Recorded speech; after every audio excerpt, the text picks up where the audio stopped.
Last repair for the day. We're going to be working on a GTX 1080 Founders Edition. I did not have a chance to record the video, so I thought let me work on this one before I go home, and hopefully we'll have success fixing this video card. This is the 1080 and it came in for no detect.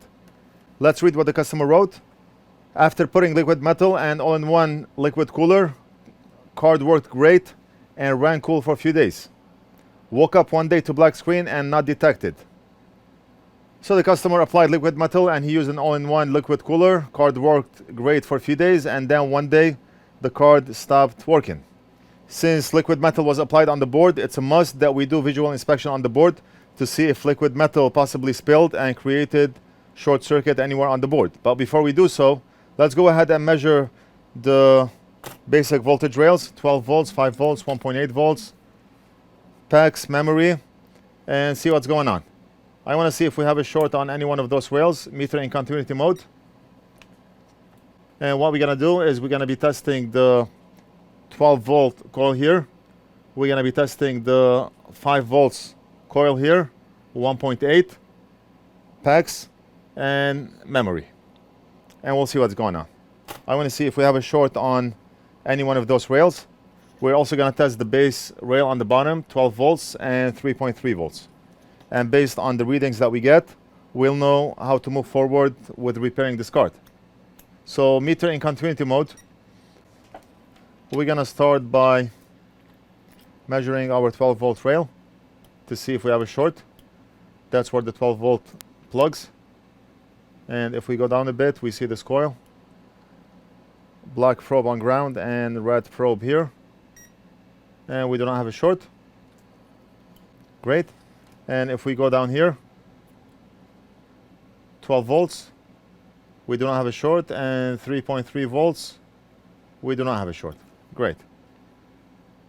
If we go to resistance mode, let's start with our 5 volt rail. We should get something in the kilo ohm range, probably between 3 to 10K. And right now we are getting 4.5 kilo ohms. That's good. If we test our 1.8 volt rail, which is right under the 12 volt connector, go down, we have our 12 volt coil, and then a little bit down we have our 1.8 coil here. And the reading on this one should be around, I would say, 300 to 900 ohms. And we are getting 427 ohms. That's very good. Our memory rail should be around maybe 80 ohms.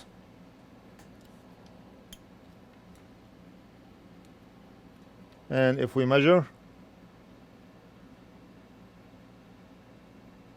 the reading is very low. We are about 15 ohms. That's very low. We'll keep that in mind. And then if we measure our packs, and the reading is 54 ohms, which is very good. So the only thing that I see wrong right now is we have low readings on memory, but it doesn't mean that we have an issue there. What else do I want to measure? Let's go over the MOSFETs and see. We do not want to see anything close to being a short. So if we measure here, 0.7 mega ohms, a little bit too high, but that's okay. 10K is perfect. 10K is perfect.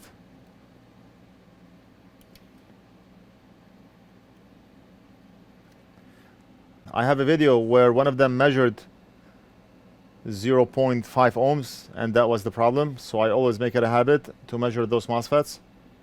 Pin number 1, so that's 10K. They should all read the same except for the memory MOSFET, which is currently reading 700K or 0.7 mega ohms. Okay, so right now I do not see anything wrong with the board except for maybe ohms reading on the memory rail. It's low. but everything else is checking good on the board. We do not have a short anywhere on the board, and for the most part, ohms reading is very good on all rails except for memory. Let's go ahead and try the card and see what happens. The motherboard that I have, if the video card is not being detected, it will beep 6 times to indicate that the video card is not being detected. So let's turn the power supply on, and we're gonna short the pins on the motherboard so we can turn it on. And we did not plug our 12-volt power cable. Let's go ahead and do that first.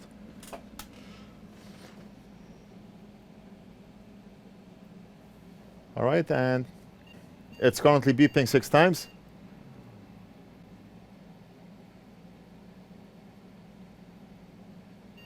You see, it's beeping 6 times to indicate that the card is not being detected by the motherboard. While at it, let me just take a quick look at my thermal camera and see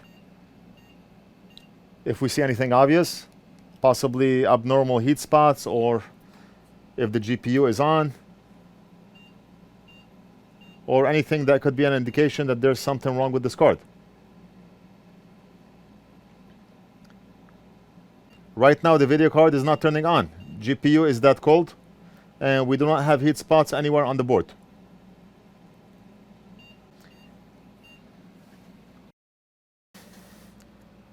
While the card is plugged in, let's go ahead and measure 12 volts.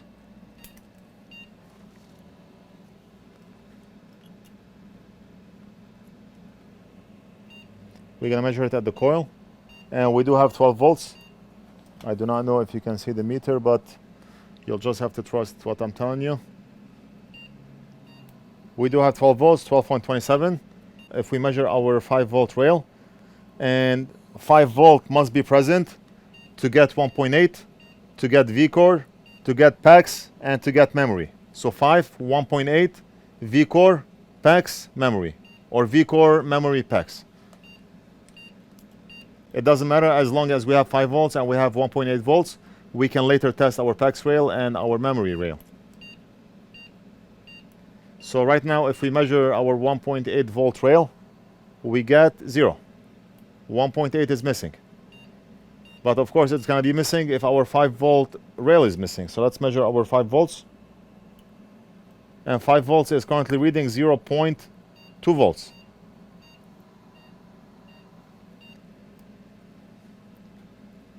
Five volts is currently reading 0.247 volts. 0.247 is not 5.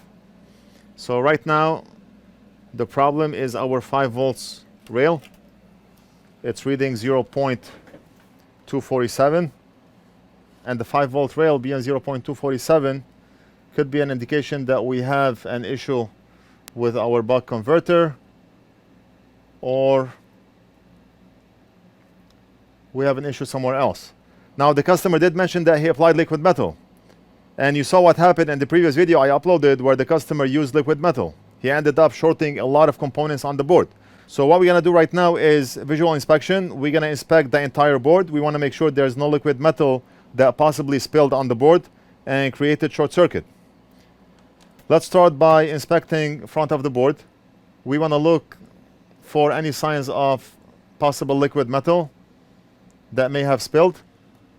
We're going to start from the far right here. And of course, we'll look for maybe blown components, cracked components, discolored components, knocked off components.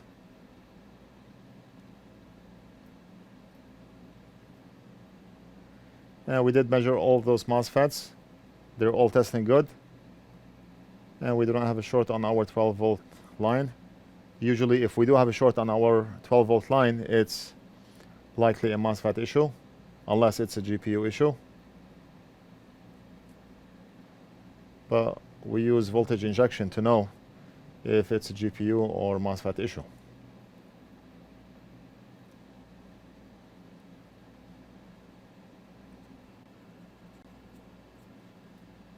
Nothing obvious.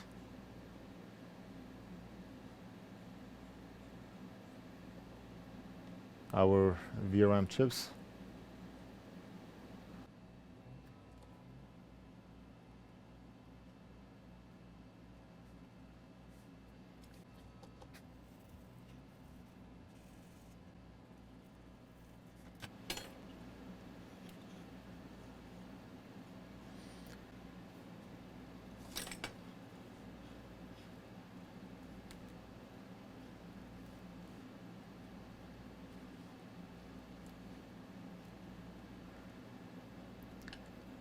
And this is the buck converter for the 5-volt line.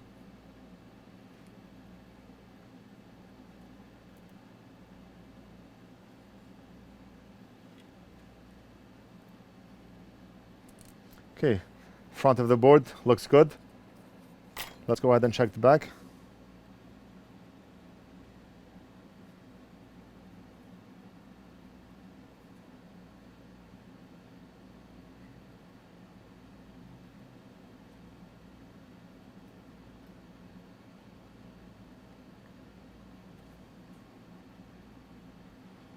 Absolutely no signs of liquid metal, nowhere.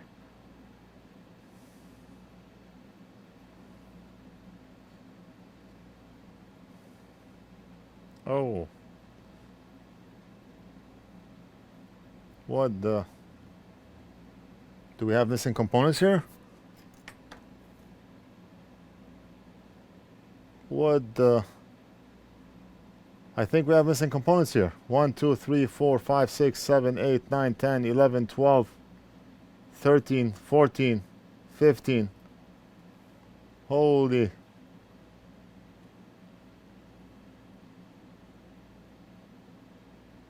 Oh, we have more here. I mean, half the board is missing. What's going on over here? Look at this.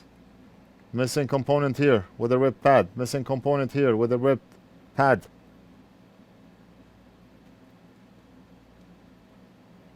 Capacitor does not look good. And we have more missing components. One here, one here, one here.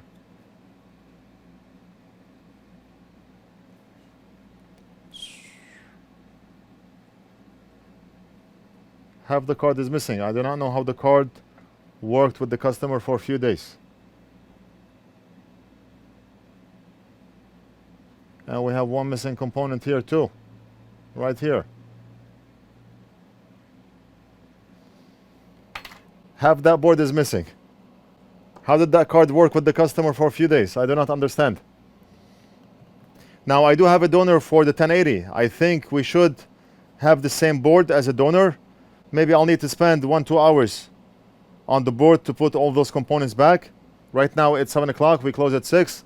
I thought I may squeeze this one in today so we can have a video, but I'm not gonna spend another 2 hours to replace all those components right now.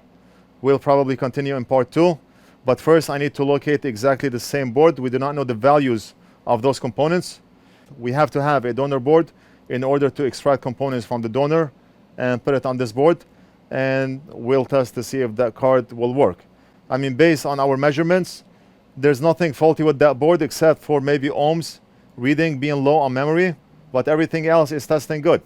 And the likely reason why we do not have 5 volts on our 5-volt rail is because of all those missing components. I do not know what those components do, but our 5-volt coil is here and missing components are right over here. So these components most definitely have something to do with the 5-volt line receiving 5 volts. We're gonna have to solder all those components back, fix the missing pads, and hope for the best. So that's it. We're gonna end the video right here. I hope you enjoyed it. Don't forget to like and subscribe. Leave a comment if you have any questions, and we'll do something else in the next video.